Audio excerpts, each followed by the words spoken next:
La santé sur écoute, un podcast Futura avec Julie Kern.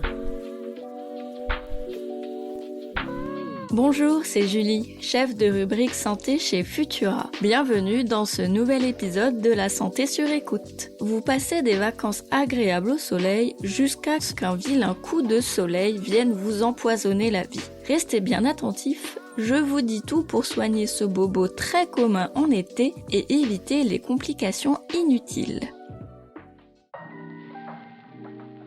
Commençons par le début. Ce qu'on appelle un coup de soleil est une brûlure au premier ou au second degré provoquée par les UVA et les UVB émis par le soleil. L'indice UV est un indicateur de la puissance du rayonnement UV. Plus il est élevé, plus il est nocif pour la peau. Par exemple, si l'indice UV est de 9 ou plus, comme c'est souvent le cas en journée dans le sud de la France, il ne faut que 30 minutes d'exposition pour brûler une peau normale et 15 minutes pour une peau sensible ou claire. Bref, les coups de soleil peuvent arriver très vite sans protection adéquate.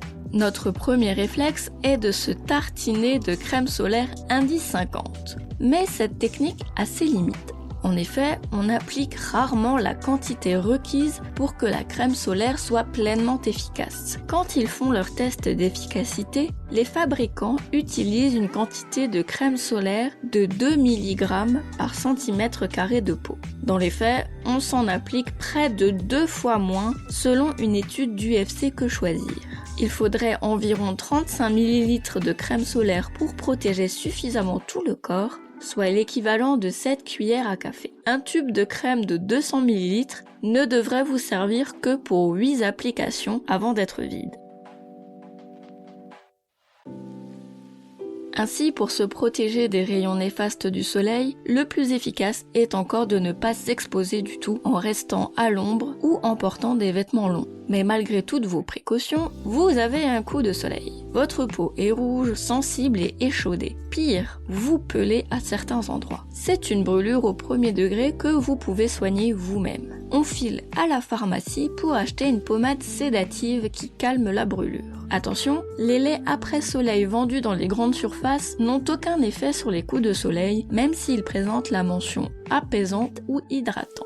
Ces derniers ne contiennent pas de principes actifs antalgiques qui réduisent la douleur. Tournez-vous plutôt vers des pommades comme la Biafine qui contient de la tholamine, un ingrédient aux propriétés calmantes. Votre pharmacien saura vous conseiller. N'arrachez pas les peaux mortes, aussi tentant soit-il, si vous pelez, ça ne fait qu'aggraver et étendre la zone brûlée.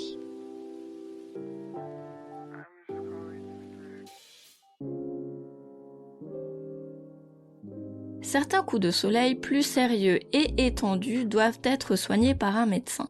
Quand la peau commence à cloquer, il ne s'agit plus d'une brûlure au premier degré, mais une brûlure au second degré. Et dans ce cas, le risque de voir une infection se développer est important, car les bactéries de la peau ne sont pas tuées par les UV du soleil et elles peuvent profiter de la fragilité de la barrière cutanée pour proliférer. Il faut alors laver la peau avec un savon antiseptique pour désinfecter en douceur le coup de soleil. Si vous avez un coup de soleil qui recouvre une grande partie de votre corps, s'il est profond avec des grosses cloques et si vous avez la tête qui tourne et envie de vomir, consultez un médecin sans attendre. Un coup de soleil peut être le premier signe d'une insolation, particulièrement dangereuse chez les enfants, ou laisser des cicatrices peu esthétiques. Se protéger du soleil et de ses méfaits, c'est garder sa santé sur écoute et passer de bonnes vacances.